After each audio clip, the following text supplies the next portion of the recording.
बिस्मिल्लाहिर्रहमानिर्रहीम। शुरू अल्लाह के नाम से जो बड़ा मेहरबान नहायत रहम करने वाला है। अस्सलाम वालेकुम, वेलकम टू माय किचन। आज मेरे किचन में बहुत ही हेल्दी, बहुत ही मज़ेदार सी सब्ज़ी बन रही है। आज मैं बना रही हूँ फूल गोभी और आलू की सब्ज़ी, जो बहुत ही झटपट से बनकर तैयार हो जाती है और बहुत ही लजीज बनती है। तो चलिए फटाफट से इसको बनाना स्टार्ट करते हैं। तो यहाँ पर मैंने जी ले लिए फूल गोभी और ये 1 किलो है। और अब इसके जो पीछे के ये सारी डंडियाँ ना, ये हम उतार देंगे।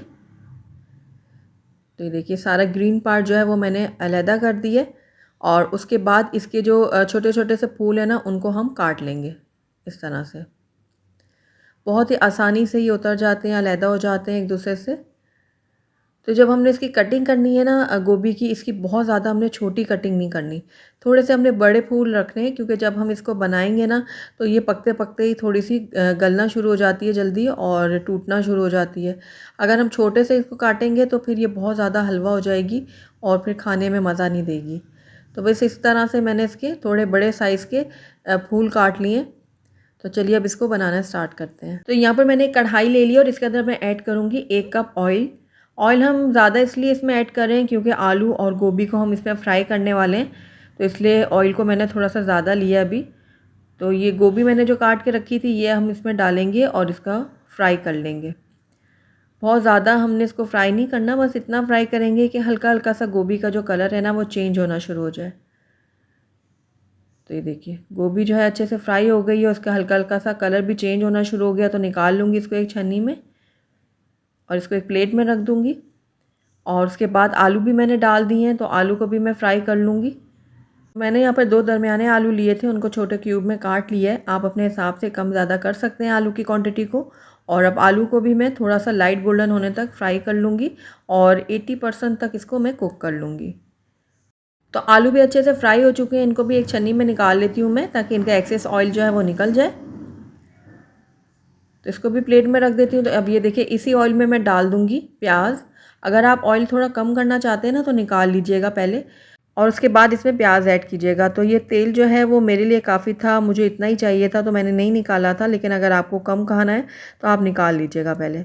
तो प्याज को मैंने लाइट गोल्डन कर लिया है। अब इसके अंदर मैं ऐड कर दूँगी लहसुन अदरक का पेस्ट। तो ये तकरीबन 1 खाने का चम्मच है लहसुन अदरक का पेस्ट मैंने डाल दिया इसके अंदर। अब इसको भी मैं हल्का सा फ्राई कर लूँगी, ताकि इसकी कच्ची स्मेल जो है वो ख़त्म हो जाए। तो लगातार चम्मच चलाते हुए मैंने लहसुन अदरक को भी थोड़ी देर के लिए भून लिया है। तो बस इस टाइम पे आकर इसके अंदर मैं टमाटर का पेस्ट शामिल करूँगी। तो एक बड़े साइज़ का मैंने टमाटर लिया था, उसका मैंने पेस्ट तैयार कर लिया है। तो ये देखिए कितना ज़बरदस्त सा ये टमाटर है, लाल लाल सा। जब हांडी में लाल टमाटर डाला जाए ना अच्छे कलर के, तो हांडी का कलर भी बहुत ज़्यादा अच्छा बनता है। तो बस टमाटर को भी मैं कुछ देर के लिए भून लेती हूँ। 1 मिनट के लिए मैंने टमाटर को भी भून लिया। अब इसके अंदर हम कुछ ड्राई स्पाइसेस ऐड करेंगे।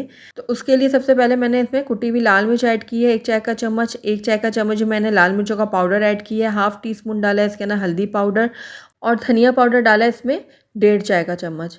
अब लाल मिर्चों को आप अपने हिसाब से कम या ज़्यादा कर सकते हैं। और उसके बाद इसके अंदर मैंने नमक भी ऐड कर दिया हस्बे ज़रूरत। सारे मसालों को मैं अच्छे से मिक्स कर लूँगी और थोड़ी देर के लिए मसालों को भी मैं भून लेती हूँ। बस 2 से 3 चम्मच चलाए हैं मैंने इसके अंदर। अब इसके अंदर मैं डाल दूँगी थोड़ा सा पानी, तकरीबन 1/4 कप के जितना मैं इसके अंदर पानी ऐड करूँगी और इसको पकने के लिए छोड़ूंगी, ताकि हमारे मसाले जो हमने इसमें ऐड किए हैं वो अच्छे से कुक हो जाएँ। तो देखिए पानी मैंने ऐड कर दिया। अब थोड़ा सा मिक्स कर लेती हूँ इसको मैं और इसको कवर करके तकरीबन 2 से 3 मिनट के लिए लो फ्लेम में पकने के लिए छोड़ दूँगी। तो 2 से 3 मिनट हो गए मसाले को पकते हुए। तो ये देखिए मसाला हमारा बहुत अच्छे से पक चुका है और इसके अंदर जो हमने सूखे मसाले डाले थे वो भी अच्छे से कुक हो गए हैं। प्याज टमाटर भी अच्छे से पक गए हैं। तो बस अब 1 मिनट के लिए मैं इसको थोड़ा सा भून लूँगी मीडियम हाई फ्लेम में, ताकि अच्छे से ये भून जाए मसाला। क्योंकि मसाले को ही हमने अच्छे से भूनना है, गोभी और आलू डाल के हम बहुत ज़्यादा देर इसको नहीं भूनेंगे, बस लो फ्लेम में हमने इसको पकाना है। तो इसलिए हम पहले ही मसाले को भून लेंगे। तो आलू और गोभी जो हमने फ्राई करके रखी हुई थी, वो सारी की सारी मैंने मसाले में डाल दी है और इसको अब मैं अच्छे से मिक्स करूँगी। सारा जो मसाला है ना, वो अच्छे से मिक्स करेंगे, ताकि गोभी और आलू के ऊपर अच्छे से सारा मसाला कोट हो जाए। तो ये देखिए मसाला जो है वो आलू और गोभी पे अच्छे से कोट हो चुका है। तो बस अब फ्लेम को मैं बिल्कुल लो कर दूंगी और लो फ्लेम में इसको पकाऊंगी तकरीबन 12 से 15 मिनट के लिए। और आपने देखा कि हमने इसमें पानी बिल्कुल भी ऐड नहीं किया है, ये अपने मॉइस्चर में गोभी और आलू पकेगा और दम पे हम इसको पकाएंगे। अगर हम पानी डाल देते हैं सब्ज़ी में तो उसका टेस्ट ख़राब हो जाता है। तो ये देखिए लो फ्लेम में पकते हुए तकरीबन इसको 12 से 13 मिनट हो चुके हैं और ये देखिए सरफेस पे ऑयल भी आ गया है और हमारी आलू गोभी जो है वो भी अच्छे से गल चुकी है। जब हमने इसको दम के लिए रखा था ना तो दरमियान में मैं इसमें चम्मच भी चलाती रही हूँ ताकि आलू गोभी जो है हमारी नीचे से लगे ना। आलू कितने अच्छे से हमारे गल चुके हैं। तो बस अब इस टाइम पे आकर इसके अंदर मैं हरी मिर्चें डाल दूँगी 3 से 4 अदद और साथ ही हरा धनिया भी कटा हुआ डाल दूँगी। मिक्स कर लूँगी दोनों चीज़ों को। अब फ्लेम को मैं कर दूँगी बंद और फ्लेम बंद करने के बाद इसके अंदर मैं हाफ़ टी स्पून डाल दूँगी पिसा हुआ गरम मसाला।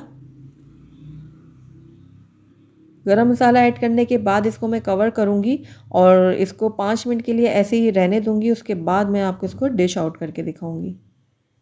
अल्हम्दुलिल्लाह हमारी बहुत ही टेस्टी, बहुत ही मज़ेदार सी आलू गोभी की सब्ज़ी बनकर तैयार है।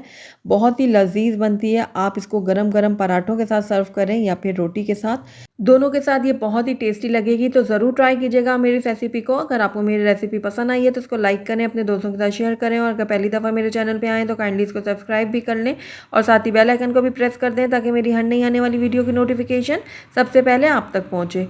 और कमेंट करके मुझे ज़रूर बताइएगा कि आपको मेरी रेसिपी कैसी लगी। साथ ही मेरे फेसबुक और इंस्टाग्राम के पेज को लाइक करना मत भूलिएगा। Thank you for watching. अल्लाह हाफिज़।